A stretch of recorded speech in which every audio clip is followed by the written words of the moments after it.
নমস্কার, আমি তনুশ্রী রান্নাঘরে আপনাদের সবাইকে স্বাগত। আজকের রেসিপি দোল পূর্ণিমা স্পেশাল ইলিশ মাছের ভাপা।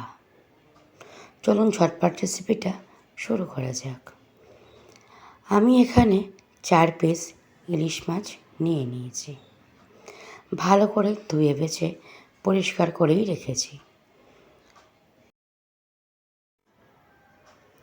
দিয়ে দেব পরিমাণ মতন লবণ।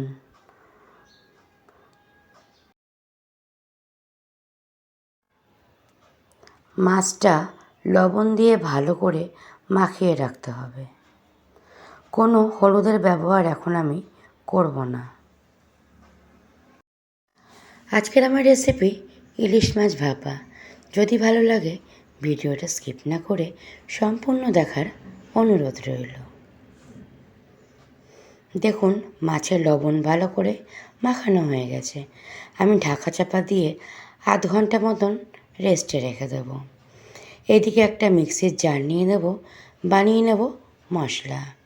প্রথমে নিয়ে নেব বেশ খানিকটা শুকনো লঙ্কা, নেব বেশ খানিকটা পরিমাণে রসুন, ওই 8 থেকে 9 কোয়া। এবার দিয়ে দেব সর্ষে। আমি এখানে কালো সর্ষে ব্যবহার করেছি, আপনারা চাইলে সাদা সর্ষেরও ব্যবহার করতে পারেন।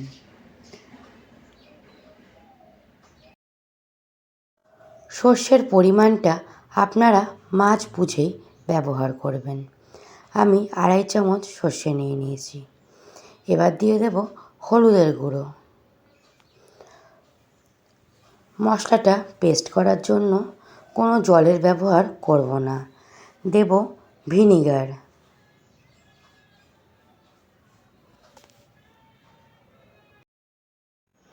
আজকের এই ইলিশ মাছ ভাপাটা একটু অন্যরকম, কিন্তু স্বাদে দুর্দান্ত। আপনারা একবার রেসিপিটা ট্রাই করতে পারেন। দেখুন ভিনিগার বেশ খানিকটা পরিমাণেই দিয়ে দিয়েছি। এবার মশলার পেস্টটা তৈরি করে নেব। দিয়ে দেব সামান্য লবণ। লবণটা বুঝে ব্যবহার করবেন, কারণ মাছ কিন্তু লবণ দিয়ে ম্যারিনেশন করাই আছে। দেখুন মশলার পেস্ট তৈরি হয়ে গেছে। আমি যেই পাত্রে করব সেই পাত্রে সমস্ত মশলা দিয়ে দেব। পুরনো বন্ধুদের অসংখ্য ধন্যবাদ আমার পাশে থাকার জন্য। নতুন বন্ধুদের জানাই সাদর আমন্ত্রণ। মিক্সির বাটি ধোয়া জলটা দিয়ে দিলাম, আর দিয়ে দিচ্ছি কাঁচা সর্ষের তেল। নুন ঝালের ব্যালেন্সটা ঠিক রাখার জন্য দিয়ে দিলাম সামান্য পরিমাণে চিনি। আপনারা চাইলে চিনি দেওয়াটা স্কিপও করতে পারেন।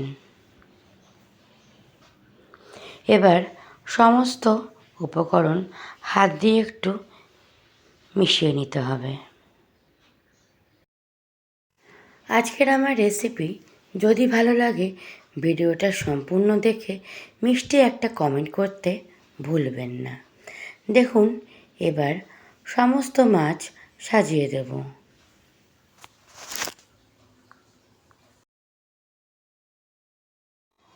আমি এখনও গ্যাসের ফ্লেমটা অন করিনি। গ্যাসের ফ্লেমটা অফ করেই সমস্ত কাজ করে নিতে হবে। দেখুন মাছগুলোকে একটু উল্টিয়ে পাল্টিয়ে ঝোলের সাথে, সর্ষের ঝোলের সাথে মাখিয়ে দিলাম। এইবার আমি গ্যাসের ফ্লেমটা অন করে দেব।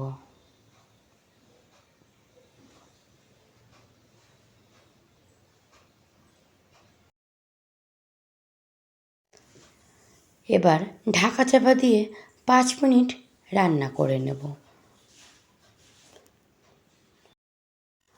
আজকের আমার রেসিপি ইলিশ মাছ ভাপা।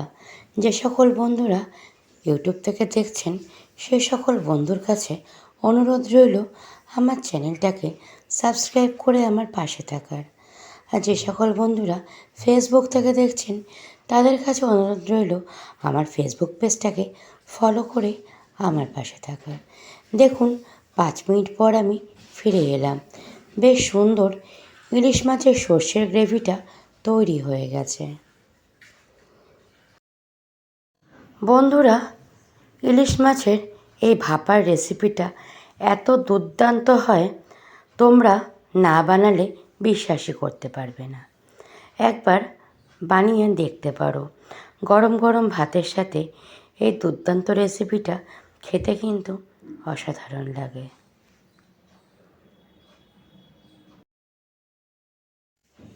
খানিকটা কাঁচা সর্ষের তেল আমি ওপর দিয়ে দিয়ে দিলাম। আজকের রেসিপি দুর্দান্ত স্বাদের ইলিশ ভাপা তৈরি হয়ে গেছে। আমি পরিবেশন করে দিলাম। বন্ধুরা, তোমরা অবশ্যই কমেন্ট করে জানাবে কার কেমন লাগলো এই রেসিপিটা। আর ভালো লাগলে অবশ্যই লাইক আর কমেন্ট করতে ভুলবে না। দেখো বন্ধুরা, দেখতে কি দুর্দান্ত হয়েছে, দুর্দান্ত এর স্বাদও। আমি আজকে গরম গরম ভাতের সাথে পরিবেশন করে দিলাম। আপনারা সুস্থ থাকবেন আর ভালো থাকবেন। অন্য কোনো রেসিপি নিয়ে আপনাদের সামনে আবার হাজির হয়ে যাব। টাটা বন্ধুরা।